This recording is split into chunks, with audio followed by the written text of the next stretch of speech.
سب سے پہلا گھر جو لوگوں کی عبادت کرنے کے لیے مقرر کیا گیا تھا وہی ہے جو مکے میں ہے،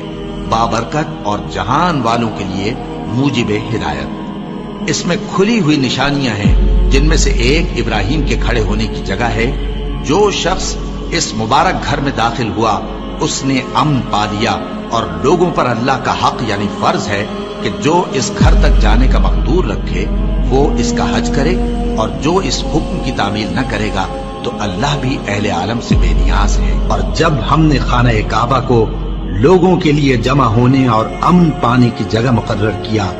اور حکم دیا کہ جس مقام پر ابراہیم کھڑے ہوتے تھے اس کو نماز کی جگہ بنا لو، اور ابراہیم اور اسماعیل کو حکم بھیجا کہ طواف کرنے والوں اور اعتکاف کرنے والوں اور رکوع کرنے والوں اور سجدہ کرنے والوں کے لیے میرے گھر کو پاک صاف رکھا کرو۔ بے شک کوہ صفا اور مروہ اللہ کی نشانیوں میں سے ہیں، تو جو شخص خانہ کعبہ کا حج یا عمرہ کرے اس پر کچھ گناہ نہیں کہ دونوں کے درمیان چکر لگائے، بلکہ یہ ایک نیک کام ہے، اور جو کوئی نیک کام کرے تو اللہ قدردان ہے، دانا ہے۔ اور اللہ کی خوشنودی کے لیے حج اور عمرے کو پورا کرو، اور اگر راستے میں روک لیے جاؤ تو جیسی قربانی میسر ہو کر دو، اور جب تک قربانی اپنے مقام پر نہ پہنچ جائے سر نہ منڈاؤ۔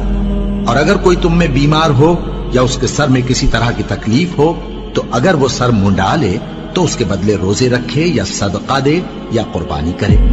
پھر جب تکلیف دور ہو کر تم مطمئن ہو جاؤ تو جو تم میں حج کے وقت تک عمرے سے فائدہ اٹھانا چاہے وہ جیسی قربانی میسر ہو کرے، اور جس کو قربانی نہ ملے وہ 3 روزے ایام حج میں رکھے اور 7 جب واپس ہو۔ یہ پورے 10 ہوئے۔ یہ حکم اس شخص کے لیے ہے جس کے اہل و عیال مکے میں نہ رہتے ہوں۔ اور اللہ سے ڈرتے رہو اور جان رکھو کہ اللہ سخت عذاب دینے والا ہے۔ حج کے مہینے معین ہیں جو معلوم ہیں، تو جو شخص ان مہینوں میں حج کی نیت کر لے تو حج کے دنوں میں نہ عورتوں سے اختلاط کرے، نہ کوئی برا کام کرے اور نہ کسی سے جھگڑے، اور جو نیک کام تم کرو گے وہ اللہ کو معلوم ہو جائے گا۔